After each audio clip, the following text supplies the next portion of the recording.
ഞാൻ ഈ പറയുന്നതാണെങ്കിൽ ചില വീഡിയോസൊക്കെ ഇരുന്ന് കാണും. അപ്പം എനിക്കും ഭയങ്കരമായിട്ട് ഫ്രസ്ട്രേഷനൊക്കെ ആവും കാണുമ്പോഴും. വിഷമം വരും ചില വീഡിയോ കാണുമ്പോൾ.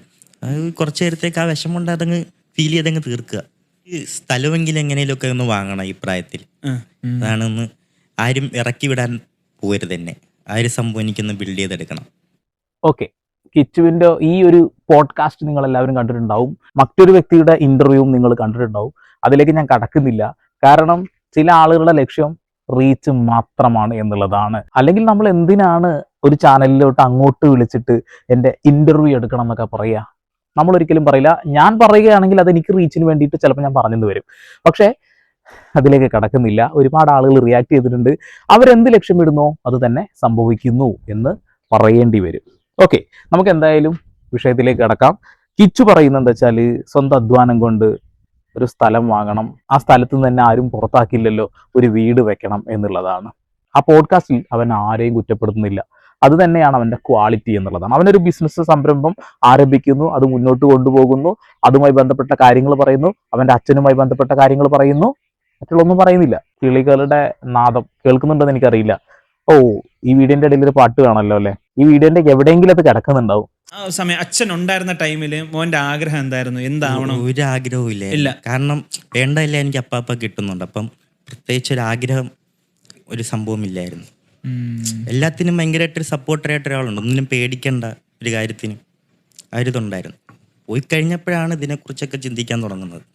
ഓക്കെ, അച്ഛൻ ജീവിച്ചിരിക്കുന്ന സമയത്ത് അവന് ആവശ്യമായ കാര്യങ്ങളൊക്കെ അദ്ദേഹം ചെയ്തു കൊടുത്തിട്ടുണ്ട്.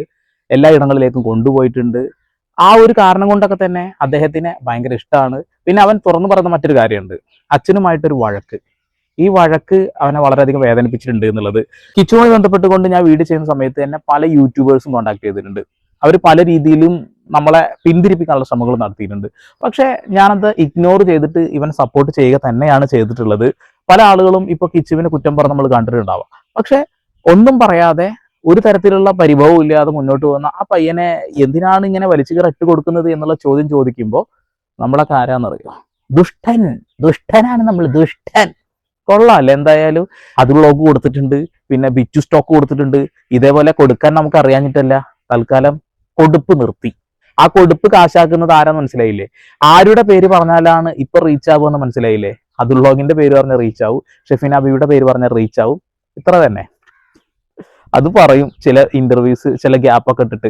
അപ്പൊ അത് ഇങ്ങനെ കുറെ ആൾക്കാർ നെഗറ്റീവാണ് കമന്റ് മൊത്തം. ഇതുവരെ പോസിറ്റീവ് ഒന്നും കണ്ടിട്ടില്ല. കാരണം ആ പയ്യൻ ആരെയും കുറ്റപ്പെടുത്താതെ ഒറ്റയ്ക്ക് ജീവിക്കുന്നതാണ്, അവൻ എന്തിനാ കുറ്റപ്പെടുത്തുന്നൊക്കെ പറഞ്ഞുകൊണ്ടിരിക്കുന്നുണ്ട്. ഓക്കെ, നമുക്ക് ബാക്കി കഷ്ണം കൂടി കാണാം. അച്ഛന്റെ സപ്പോർട്ടിനെ പറ്റി ഒന്ന് പറയാമോ? ഓർമ്മ വെച്ച എപ്പോഴാണ് ആ ഓർമ്മ, അച്ഛനുമായിട്ടുള്ള ഒരു ഓർമ്മ ഏത് വയസ്സ് മുതലാണ്? അത് ജനിച്ചപ്പം മുതലുള്ളത്. അല്ല, ഇപ്പം ഓർത്തെടുക്കാൻ പറ്റുമോ അതൊക്കെ പെട്ടെന്ന്? ജനിച്ചെടുത്തതെന്ന് പറഞ്ഞപ്പോ ഞാൻ അച്ഛൻ്റെ കൂടെ ഞാൻ അന്ന് തൊട്ടിലേക്ക് എനിക്ക് എല്ലാ മൂമെന്റ്സും അങ്ങനെ ഭയങ്കര ഹാപ്പി ആയിട്ടുള്ളതായിരുന്നു കൂടുതലും. കാരണം എന്നെ സന്തോഷിപ്പിക്കാൻ അച്ഛൻ കൂടുതൽ നോക്കുക. ആണല്ലേ? അതെ. അപ്പം എന്ത് പറ്റിയാലും ഞാനൊന്ന് വിഷമിക്കരുത്, ആ ഒരു സംഭവം അച്ഛൻ എപ്പോഴും ഉണ്ട്. അപ്പം ആ ഒരു ഇത് നിലനിർത്തിയാണ് അച്ഛൻ എപ്പോഴും കൊണ്ടുപോകുന്നത്. അതത്രേ ഉള്ളൂ.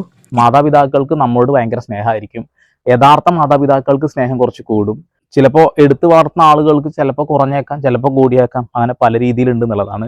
രക്തത്തിനെ തിരിച്ചറിയുള്ളൂ. രക്തബന്ധത്തിനുള്ള സ്നേഹം അത് മറ്റുള്ള ആളുകളിൽ നിന്ന് കിട്ടണമെന്നുണ്ടെങ്കിൽ അത് പുണ്യം ചെയ്തിരിക്കണം എന്നൊക്കെ പറഞ്ഞത് എത്രയോ ശരിയാണെന്ന് കിച്ചുവിന്റെ ലൈഫ് ചേർത്ത് വെച്ച് നോക്കുമ്പോൾ നമുക്ക് തോന്നിപ്പോകുന്നുണ്ട് എന്നുള്ളതാണ്. അല്ലേ? കിച്ചുവിന്റെ കാര്യത്തിൽ ഒന്ന് ആലോചിച്ച് നോക്കിയേ.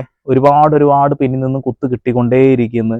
മുന്നോട്ടൊന്ന് എണീക്കാൻ നോക്കുമ്പോൾ അതിന് കഴിയാത്ത അവസ്ഥയിലേക്ക് എത്തുന്നു. വീണ്ടും ഒരു കാര്യവുമില്ലാത്ത ക്രൂശിച്ചു കൊണ്ടിരിക്കുന്നു. ഈ പയ്യൻ ആരെക്കുറിച്ചൊന്നും പറയുന്നില്ലടേ.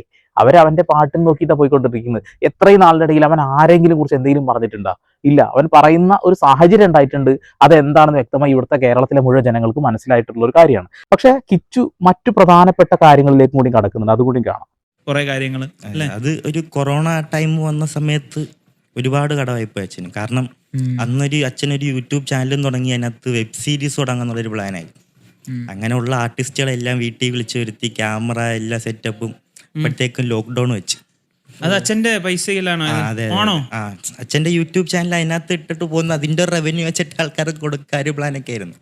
അപ്പോഴത്തേക്കും ലോക്ക്ഡൌൺ ആയി. അപ്പോഴത്തേക്കും ഈ ആർട്ടിസ്റ്റ് ഇതെല്ലാരും അങ്ങ് തന്നെ വീട്ടിൽ തന്നെ.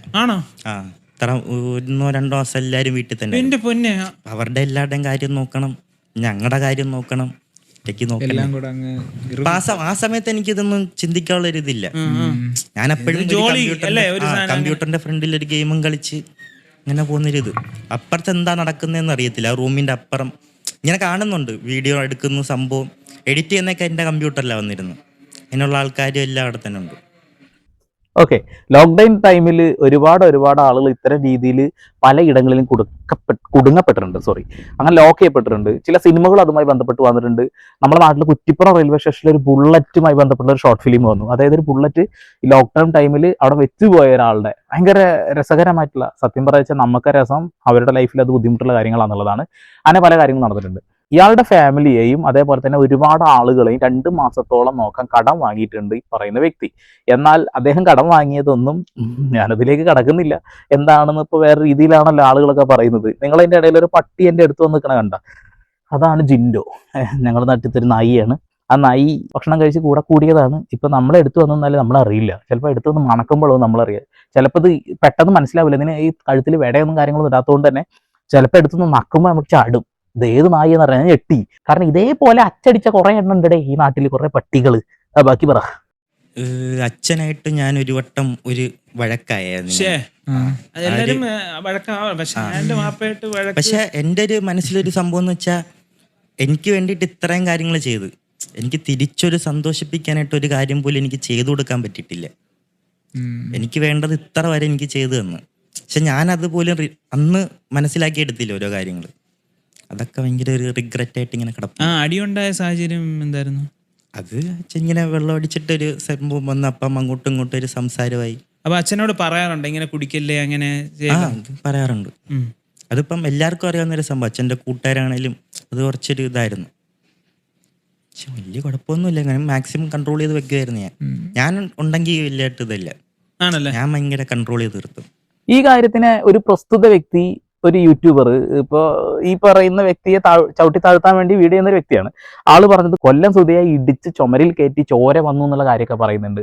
അച്ഛൻ മദ്യപിച്ച് വന്നത് ചോദ്യം ചെയ്ത മകൻ എന്ന രീതിയിലാണ് ഇദ്ദേഹം പറയുന്നത്. ഓക്കെ, എന്തൊക്കെ രീതിയിലാണ് ഒരു കാര്യത്തിന് മാനിപ്പുലേറ്റ് ചെയ്യുന്നത് അല്ലേ. ആ വ്യക്തി ഇപ്പോൾ വീഡിയോ ചെയ്യുന്നത് ഞാൻ കാണാറില്ല. വീഡിയോസ് ഒന്നും ഇല്ലാണ്ടാണോ എന്ന് അറിയില്ല, അല്ലെങ്കിൽ വേറെ എന്തെങ്കിലും പ്രശ്നമാണോ എന്ന് അറിയില്ല. മനുഷ്യന്മാരുടെ ലൈഫല്ലേ. അവരുടെ ആർക്കും എന്തൊരു അസുഖം ഉണ്ടെന്നൊക്കെ പറഞ്ഞിരുന്നു.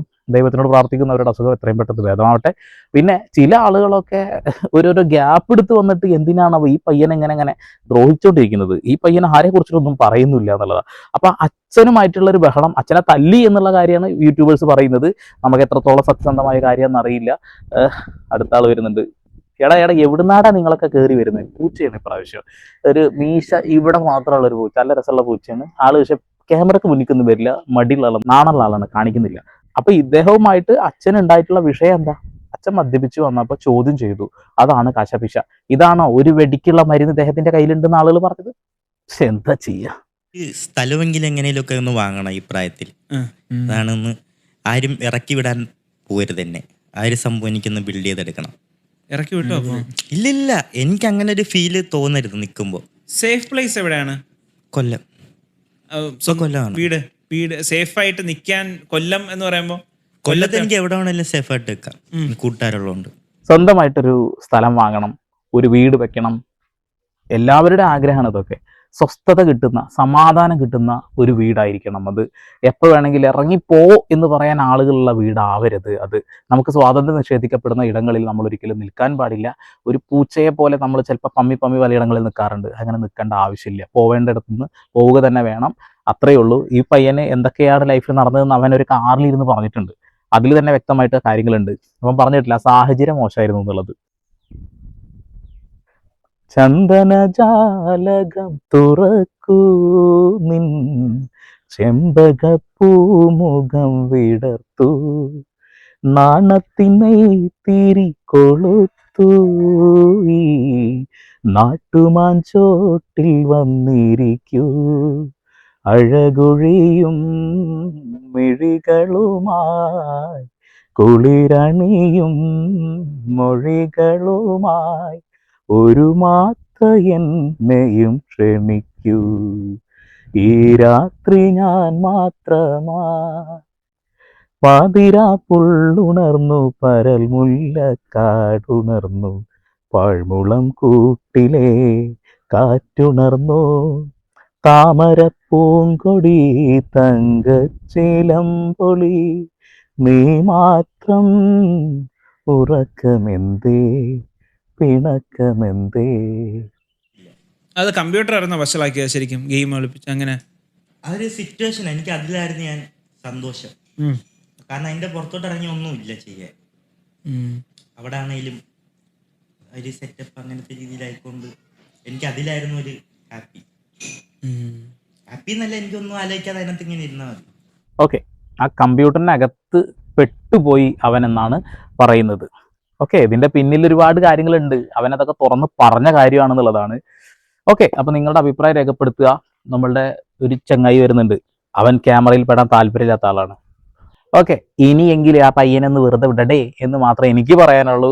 ഞാൻ ഒരു പ്രസ്തുത വ്യക്തിയുടെ ഇന്റർവ്യൂ കണ്ടതാണ്, ആ ഇന്റർവ്യൂ മുഴുവൻ കണ്ടതാണ്, റിയാക്ട് ചെയ്യാൻ ഭയങ്കരമായിട്ട് തോന്നിയതാണ്. പക്ഷെ എന്റെ സബ്സ്ക്രൈബേഴ്സ് പറഞ്ഞൊരു വാക്കുണ്ട്, ഒഴിവാക്കണം ബ്രോ, അത് വേണ്ട ബ്രോ, അത് ശരിയാവില്ല ബ്രോ. ആ ഒരൊറ്റ കാരണം കൊണ്ട് മാത്രമാണ്. പക്ഷെ ഇനിയും ഇത് പിടിച്ചു വെക്കാൻ കഴിയുന്ന ഒരു കാര്യമൊന്നും എനിക്ക് തോന്നുന്നില്ല. ഇനിയും ചിലപ്പോൾ ഇന്റർവ്യൂസ് കാണുകയാണെന്നുണ്ടെങ്കിൽ ചിലപ്പോൾ നമ്മൾ വീഡിയോ ചെയ്തെന്നൊക്കെ വരും. എന്താന്ന് വെച്ചാൽ ഈ പയ്യൻ ഇപ്പോഴെങ്കിലും എന്തെങ്കിലും പറയണ്ടേ, പറഞ്ഞിട്ടില്ലല്ലോ. അവൻ അവന്റെ പാട്ടിന് നോക്കിയിട്ട് അവന്റെ പാടും നോക്കി പോകുന്നു. പിന്നെ മരണപ്പെട്ട ഏതോ ആ വ്യക്തിയുടെ ഫാമിലിയെ കുറിച്ചിട്ടൊക്കെ എന്തിനാണ് ഇതിലേക്ക് വലിച്ചിടുന്നത്? അതും അങ്ങോട്ട് വിളിച്ച് ഇന്റർവ്യൂ കൊടുത്തു എന്നൊക്കെ പറയുമ്പോൾ ആ അങ്ങോട്ട് വിളിച്ച് ഇന്റർവ്യൂ കൊടുത്തു എന്ന് പറയുന്ന ആ ഒരു ശബ്ദ സന്ദേശത്തിന്റെ ഉടമയുടെ ഫുൾ സൗണ്ട് വേണമെങ്കിൽ പുറത്തു വിടാന്ന് ഓൾറെഡി നമ്മുടെ ഷെഫിന ബീവി താത്ത പറഞ്ഞു കഴിഞ്ഞ്. അപ്പൊ പിന്നെ വല്ലാണ്ട ഡയലോഗ് അടിച്ച് അവരത് പുറത്തു വിടുന്ന എനിക്ക് തോന്നുന്നത്.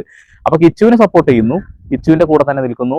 അവനെ ആവശ്യമില്ലാതെ ചൊറിഞ്ഞു കഴിഞ്ഞിട്ടുണ്ടെങ്കിൽ ചിലപ്പോൾ അവൻ ഇനി എന്തെങ്കിലുമൊക്കെ പറഞ്ഞെന്ന് വരും. ചില ആളുകൾ അങ്ങനെയാണ്, പരമാവധി താഴ്ന്നു കൊടുക്കും, താഴ്ന്ന് നെല്ലിപ്പടി എത്തുന്നത് വരെ താഴും. പിന്നെ ഒരു ഒറ്റ പൊന്തൽ, ആ പൊന്തൽ ചിലപ്പോൾ സഹിക്കാൻ പറ്റിയെന്ന് പല ആളുകൾക്കും വരില്ല. അപ്പോൾ പരമാവധി ഷെയർ ചെയ്യുക. വീണ്ടും വരെ പുതിയ വാർത്താ വിശേഷങ്ങളും അതിൽ സന്ദീപ് സൈനിങ് ഓഫ്.